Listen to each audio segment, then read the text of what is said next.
আপনার শরীরের ভেতরে এমন এক পাহাড়দার আছে যা প্রতিদিন হাজার হাজার ক্ষতিগ্রস্ত কোষকে থামায়। যদি সে একদিন ঘুমিয়ে পড়ে না, শুরু হতে পারে ভয়ঙ্কর রোগের খেলা। এই নীরব রক্ষকের নাম P53। ভাবুন, আপনার শরীর এক বিশাল শহর। প্রতিদিন কোটি কোটি কোষ কাজ করছে, নতুন কোষ তৈরি হচ্ছে, পুরনো কোষ বিদায় নিচ্ছে। কিন্তু কখনো কিছু কোষের ডিএনএর ভেতরে ক্ষতি ঘটে বা ক্ষতিগ্রস্ত হয়। এর কারণ হতে পারে দূষণ, ধূমপান, বিষাক্ত খাবার, মানসিক চাপ বা বয়সজনিত প্রভাব। এখন এই পরিস্থিতিতে আসল ভেলকি দেখায় P53। আচ্ছা, P53 কি?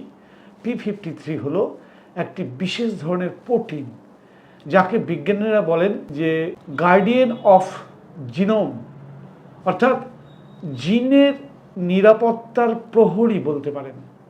এর প্রধান কাজ তিনটি। এক, ক্ষতিগ্রস্ত কোষ তাকে শনাক্ত করা। যখন কোনো কোষ সমস্যায় পড়ে তখন P3 সেটাকে ডিটেক্ট করতে পারে, অর্থাৎ খুঁজে বের করতে পারে। তার মূল কাজটা করে কিন্তু এই প্রোটিন। মেরামতের সুযোগ দেওয়া, অর্থাৎ কোষকে বলে থামো, আগে নিজেকে নিজে ঠিক করে নাও, তারপরে কাজ করবে। 3 নম্বরে কাজ করে বিপজ্জনক কোষকে ধ্বংস করা। এই P3 যদি কোনো কোষ ঠিক না হয় তাহলে P3 তাকে শরীর থেকে সরিয়ে দেওয়ার ব্যবস্থা করে। একে বলে অ্যাপোপ্টোসিস, অর্থাৎ প্রোগ্রামড কোষের মৃত্যু ঘটানো। এখন প্রশ্ন হচ্ছে, P53 যদি নিষ্ক্রিয় হয় তাহলে কি হয়? যদি P53 দুর্বল হয়ে যায় বা কাজ বন্ধ করে দেয় তাহলে ক্ষতিগ্রস্ত কোষ বেঁচে যেতে পারে।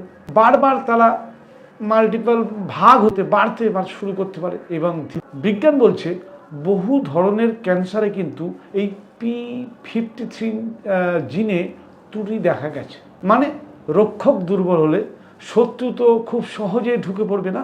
তাহলে এই P53কে সক্রিয় রাখবো কিভাবে, যেটা আমাদের সবার আগে বুঝে নিতে হবে। প্রকৃতি এর জন্য অনেক রকম চাবি দিয়েছে।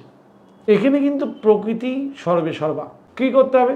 রঙিন প্রাকৃতিক খাবার বেশি করে খেতে হবে, যেমন ব্রোকলি, হলুদ, টমেটো, আঙুর, বেরি, যে কোনো গ্রিন লিফ অর্থাৎ পাতাযুক্ত শাকসবজি।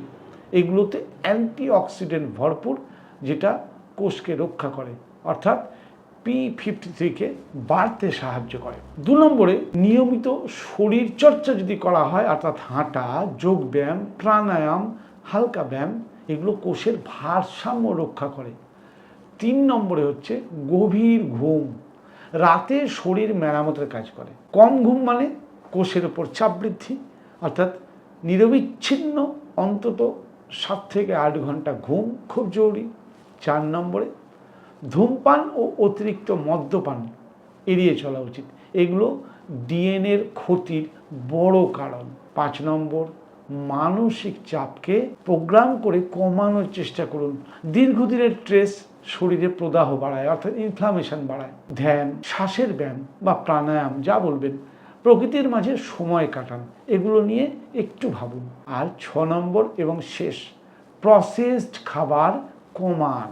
বারবার ভাজা, প্যাকেট জাতীয় খাবার, অতিরিক্ত চিনি, প্রিজারভেটিভযুক্ত খাবার, লোভে পড়ে স্ট্রিট ফুড, এগুলো ডিএনএকে ধ্বংস করছে।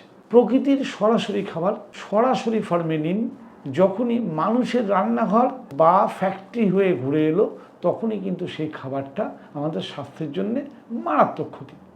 শেষে বলবো, আপনার শরীর প্রতিদিন আপনার জন্য যুদ্ধ করছে, আর P53 হচ্ছে সেই যুদ্ধের সামনের সারির সৈনিক। তাই রোগের ভয় নয়, এমন জীবনযাপন করুন যাতে শরীরের রক্ষক সবসময় জেগে থাকে। এমন আরও বিজ্ঞানভিত্তিক স্বাস্থ্যতত্ত্ব পেতে এখনই ফলো করুন স্বাস্থ্য সমৃদ্ধি চ্যানেল। কারণ সুস্থতা শুরু হয় শরীরকে বুঝে নেওয়া থেকে।